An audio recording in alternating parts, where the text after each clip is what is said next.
మీ బంధువులు మాట్లాడుకుంటుంటారు, మీ చుట్టుపక్కల వాళ్ళు మాట్లాడుకుంటున్నారు. గమనించండి. ఎందుకంటే కోవిడ్ వచ్చినప్పుడు ఈ చంద్రబాబు నాయుడు చేతగానితనం వల్ల ఈ రాష్ట్రంలో సరైన వైద్య సదుపాయం లేకుండా ఎంతమంది ఇబ్బంది పడ్డారో మేమంతా కళ్ళారా చూసాం. ఎందుకంటే మేమంతా ఆంధ్రాలో ఉన్నాం. వాళ్ళ నియోజకవర్గాల్లో ఉండి పార్టీలు చూడకుండా, కులం చూడకుండా, మతం చూడకుండా ప్రజలకు సర్వీస్ చేసిన వాళ్ళం. అలాంటి పరిస్థితి మళ్లీ రాకూడదనే జగన్మోహన్ రెడ్డి గారు 11 మెడికల్ కాలేజీలకి శ్రీకారం చుట్టారు.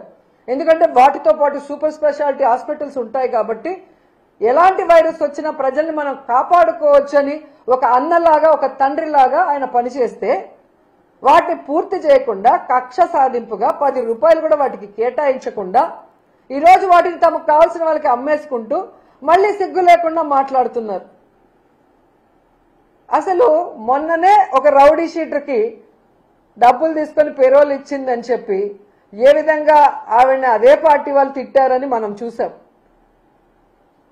మొన్నటి వరకు సైలెంట్ గా ఉన్న ఆవిడ మళ్ళీ స్టార్ట్ అయింది. జగన్మోహన్ రెడ్డి గారు బెంగళూరులో ఉండారు. జగన్మోహన్ రెడ్డి గారు అధికారంలో ఉన్న 5 సంవత్సరాలు విజయవాడలోనే కదా ఉన్నారు. ఏ రోజు హైదరాబాద్ బెంగళూరు పోలేదే. అప్పుడు చంద్రబాబు నాయుడు ఎక్కడున్నాడమ్మా, పవన్ కళ్యాణ్ ఎక్కడున్నాడమ్మా, లోకేష్ ఎక్కడున్నాడమ్మా, ఆ 5 సంవత్సరాలు ఎక్కడున్నారమ్మా, ఏం చేస్తున్నారమ్మా మీ పార్టీ వాళ్ళు? ఈరోజు మాట్లాడుతున్నాం.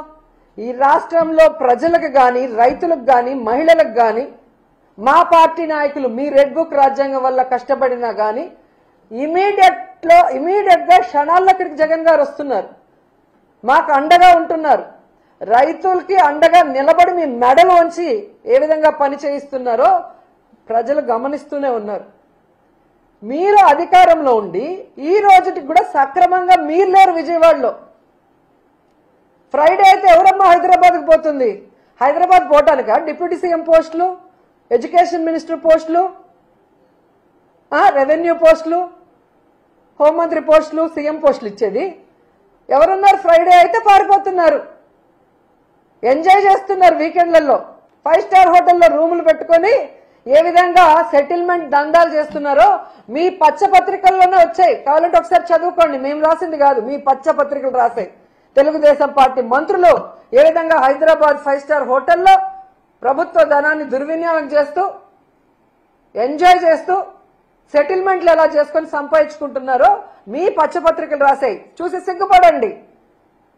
మీరందరూ పారిపోవటం వల్లే ఆ రోజు ఎంజాయ్ చేయడానికి పారిపోవటం వల్లే ఆ రోజు విజయవాడ మునిగిపోవాల్సిన పరిస్థితి వచ్చింది. సక్రమంగా ఈడ ఉండి మంత్రులు, ఆఫీసర్లకు గనక ఇన్స్ట్రక్షన్స్ ఇచ్చుంటే ఎందుకు విజయవాడ మునిగిపోయి ఉంటుంది?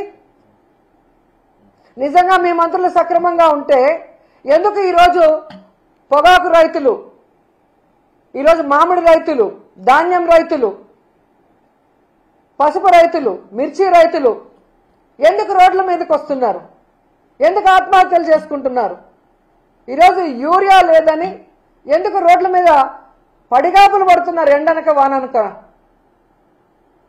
అడ్డదిడ్డంగా పెరిగిన అచ్చెన్నాయుడు వ్యవసాయ శాఖ మంత్రిగా ఉండి ఈ రాష్ట్రంలో రైతుల్ని నిట్ట నిలువున ముంచేసిన దౌర్భాగ్య పరిస్థితుల్లో నువ్వుండి జగన్మోహన్ రెడ్డిని అంటావా నుయ్యో గొయ్యో చూసుకోమని?